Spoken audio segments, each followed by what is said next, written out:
Ngayon gagawa tayo ng pesto shrimp. Ito nga yung mga ingredients na gagamitin natin. Bacon, garlic, mushroom, at cheesy pesto, at shrimp. Ngayon hugasan muna natin ang shrimp.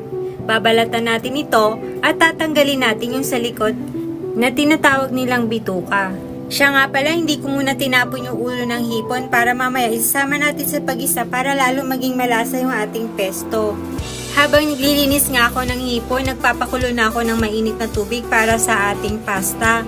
Nilagyan ko ito ng kaunting asin at mantika para hindi dumikit yung ating pasta. Kumukulo na siya, ilagay na natin yung pasta. Ginamit ko nga pala dito yung malalapad na hibla, yung ginagamit sa pang-carbonara at pesto talaga. Ilubog natin ng maigi ang pasta para pantay-pantay ang pagkaluto. Guys, babantayin nyo maigi at 3 to 5 minutes tutun. Ayan, at sinalin ko na sa strainer. Sa mainit na kawali, maglagay ng tamang mantika. Pag mainit na ang mantika, ilagay na natin ang bacon para maluto. Halu-haluin lang natin siya hanggang sa mag-brown. Ayan, pag medyo brown na, pwede na natin ilagay yung ulo ng hipon. Nilagay ko nga pala ito para lalong maging manuot yung lasa ng ating hipon sa pasta. Pwede nyo rin lagyan ng tela at pigain siya. Sa akin, ginisa ko na lang at dinurog-durog ng bahagya yung ulo ng hipon. Ayan, ngayon pag okay na, tatanggalin na lang natin siya.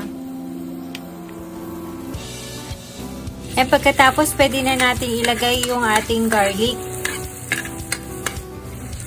Then, yung shrimp. Halu-haluin lang natin ng bahagya hanggang sa mag-orange siya. Bilisan natin sa part na to para hindi kayo mainit.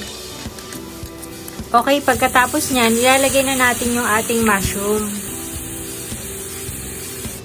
Ayan, halu-haluin uli natin sila para hindi masunog yung ating mga ingredients. At pagkatapos, ilagay na natin ang ating pesto sauce. Cheesy pesto ang nagpapasarap sa ating pesto pasta.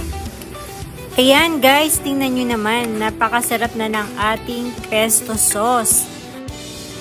Halu-haluin lang natin ng maigi ng 1 to 2 minutes para hindi naman dumikit yung ating sauce sa pan. Naglagay lang ako ng konting paminta, all spices para mas lalong maging masarap ang ating pesto. Nasa inyo rin kung gusto nyo pang dagdagan ng patis o asin. Pero for me, okay na ito. Ayan, ilagay na natin ang ating pasta sa ating pesto sauce. At halu-haluin natin ng bahagya para hindi naman siya madurog. Ano ba sikreto ng pagluluto? Ang sikreto ko lang naman is haluan natin ng love. Cook with love para naman maging masarap lahat ng ating lulutuin sa pagkain. Kaya ngayon, ayan, ready na ang ating pagkain ng pesto pasta shrimp. Pa-like and share na rin ng video at mag-comment na rin kayo kung ano pa yung gusto nyong lutuin ko sa susunod. At mag-subscribe na rin kayo para updated kayo sa mga ipapalabas ko pang next video. Salamat! Tara, kain na!